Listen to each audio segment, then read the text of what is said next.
ಸಚಿವ ಪರಂ ಎದುರು high drama. ತುಮಕೂರಲ್ಲಿ ಕೆಆರ್ಎಸ್ ಮುಖಂಡರ ಅರೆಸ್ಟ್ ಆಗಿದೆ. ದರನೇ ಎಳೆದೊಯ್ದ ವಶಕ್ಕೆ ಪಡೆದ ಪೊಲೀಸರು. ಗೃಹ ಸಚಿವ ಪರಂ ಎದುರು ಹೈ ಡ್ರಾಮಾ. ತುಮಕೂರಿನ ಕೆಆರ್ಎಸ್ ಮುಖಂಡರ ಅರೆಸ್ಟ್ ಆಗಿದೆ. ದರನೇ ಎಳೆದೊಯ್ದು ವಶಕ್ಕೆ ಪಡೆದ ಪೊಲೀಸರು. ಕೆಆರ್ಎಸ್ ಪಕ್ಷದ ರಾಜ್ಯ ಉಪಾಧ್ಯಕ್ಷ ಸೋಮಸುಂದರ್ ವಶಕ್ಕೆ ಪಡೆದುಕೊಂಡಿದ್ದಾರೆ. ತುಮಕೂರಿನ ಮೆಡಿಕಲ್ ಕಾಲೇಜು ಕೋರಿದ್ದ ಕೆಆರ್ಎಸ್ ಗಣಿ ಬಾಧಿತ ಪ್ರದೇಶದ ಹಣ ದುರ್ಬಳಕೆ ಬಗ್ಗೆ ದೂರು ದಾಖಲಾಗಿತ್ತು. ಡಿಸಿ ಶುಭಾ ಕಲ್ಯಾಣ್, ಎಸ್ಪಿ ಅಶೋಕ್ ಎತ್ತಂಗಡಿಗೂ ಪಟ್ಟು ಕೇಳಿಬಂದಿತ್ತು. ಈ ವಿಚಾರ ಗೊತ್ತಾಗಿ ಸೋಮಸುಂದರ್ ವಶಕ್ಕೆ ಪಡೆದ ಪೊಲೀಸರ ಮನವಿ ಕೊಡಲು ಬಂದ್ರೆ ಇದು ಯಾವ ನ್ಯಾಯ? ಗೃಹ ಸಚಿವರೇ ಆಕ್ರೋಶ ಸ್ಫೋಟಗೊಳ್ತಾ ಇದೆ. ಪರಮೇಶ್ವರ್ ಜನತಾ ದರ್ಶನದಲ್ಲಿ ಭಾರಿ ಹೈ ಡ್ರಾಮಾ. ಗೃಹ ಸಚಿವ ಪರಂ ಎದುರು ಹೈ ಡ್ರಾಮಾ ನಡೀತು. ತುಮಕೂರಲ್ಲಿ ಕೆಆರ್ಎಸ್ ಮುಖಂಡರ ಅರೆಸ್ಟ್. ದರನೇ ಎಳೆದೊಯ್ದು ವಶಕ್ಕೆ ಪಡೆದಂತ ಪೊಲೀಸರು ಕೆಆರ್ಎಸ್ ಪಕ್ಷದ ರಾಜ್ಯ ಉಪಾಧ್ಯಕ್ಷ ಸೋಮಸುಂದರ್ ವಶಕ್ಕೆ ಪಡೆದುಕೊಂಡಿದ್ದಾರೆ. ತುಮಕೂರಿನ ಮೆಡಿಕಲ್ ಕಾಲೇಜು ಕೋರಿದ್ದ ಕೆಆರ್ಎಸ್ ಗಣಿ ಬಾಧಿತ ಪ್ರದೇಶದ ಹಣ ದುರ್ಬಳಕೆ ಬಗ್ಗೆ ದೂರು ದಾಖಲಾಗಿತ್ತು. ಡಿಸಿ ಶುಭಾ ಕಲ್ಯಾಣ್, ಎಸ್ಪಿ ಅಶೋಕ್ ಎತ್ತಂಗಡಿಗೂ ಕೂಡ ಪಟ್ಟು ಕೇಳಿಬಂದಿತ್ತು. ಈ ವಿಚಾರ ಗೊತ್ತಾಗಿ ಸೋಮಸುಂದರ್ ವಶಕ್ಕೆ ಪಡೆದ ಪೊಲೀಸರೇ ಮನವಿ ಕೊಡಲು ಬಂದ್ರೆ ಹಿಂಗೆ ಮಾಡ್ತೀರಾ?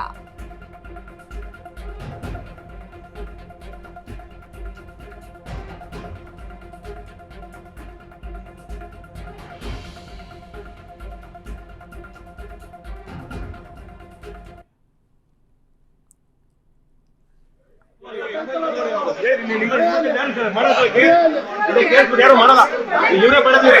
ಯಾರು ಮಾಡಲ್ಲ,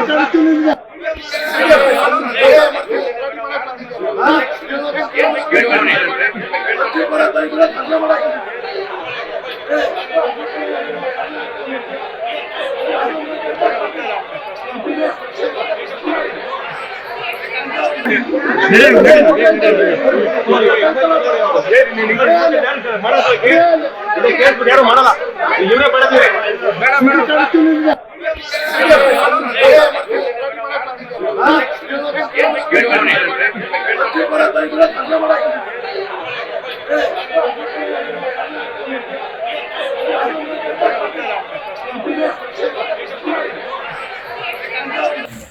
ವಿಡಿಯೋ ಮಾಡಿದ್ರೆ ನೀವು ಹಿಡ್ಕೊಂಡು ಹೋಗ್ಬಿಟ್ರೆ ಏನರ್ಥ?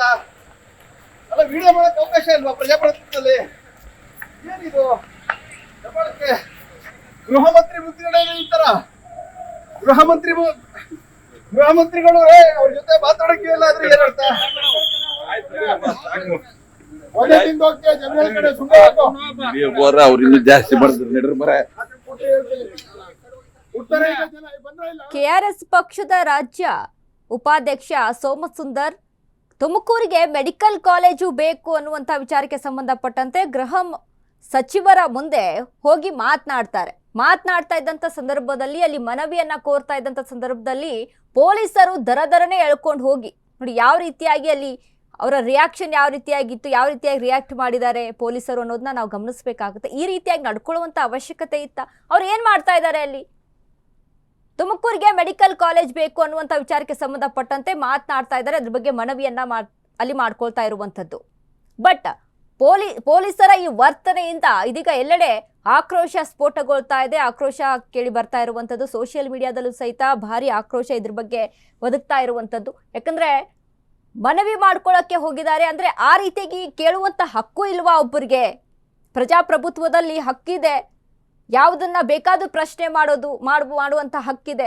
ಸೊ ಹಾಗಾಗಿ ಆ ಹಕ್ಕಿನ ಬಗ್ಗೆ ಇಲ್ಲಿ ಉಲ್ಲಂಘನೆ ಆಗಿದೆ ಅನ್ನುವಂಥದ್ದು ಕೇಳಿ ಬರುತ್ತೆ. ಅವ್ರು ಕೆಆರ್ಎಸ್ ಪಕ್ಷದವರೇ ಆಗಿರ್ಬೋದು, ಆದ್ರೆ ಒಬ್ಬ ಪ್ರಜೆಯಾಗಿ, ಭಾರತದ ಪ್ರಜೆಯಾಗಿ ಅಲ್ಲಿ ಹೋಗಿ ಒಬ್ಬ ಮಂತ್ರಿಯ ಮುಂದೆ ಅದನ್ನ ಮನವಿ ಮಾಡ್ಕೊಳ್ತಾ ಇದ್ದಾರೆ, ಕೇಳ್ತಾ ಇದ್ದಾರೆ ಅಂತ ಅಂದ್ರೆ ಪೊಲೀಸರ ಈ ದುರ್ವರ್ತನೆ ಅಲ್ಲಿ ಅವಶ್ಯಕತೆ ಇತ್ತ? ಅಲ್ಲೇನು ರೌಡಿಸಮ್ ಆಗ್ತಾ ಇತ್ತ? ಗಲಾಟೆ ಆಗ್ತಾ ಇತ್ತ? ಏನೂ ಇಲ್ಲ. ಗೃಹ ಸಚಿವರ ಮುಂದೆ ಅಲ್ಲಿ ಹೋಗಿ, ಗೃಹ ಮಂತ್ರಿಯ ಮುಂದೆ ಹೋಗಿ ಅಲ್ಲಿ ಮಾತನಾಡ್ತಾ ಇದ್ದಾರೆ. ಈ ಮಾತನಾಡ್ತಾ ಇದ್ದಂಥ ಸಂದರ್ಭದಲ್ಲಿ ಆಗಿರುವಂತಹ ಘಟನೆ ಇದು.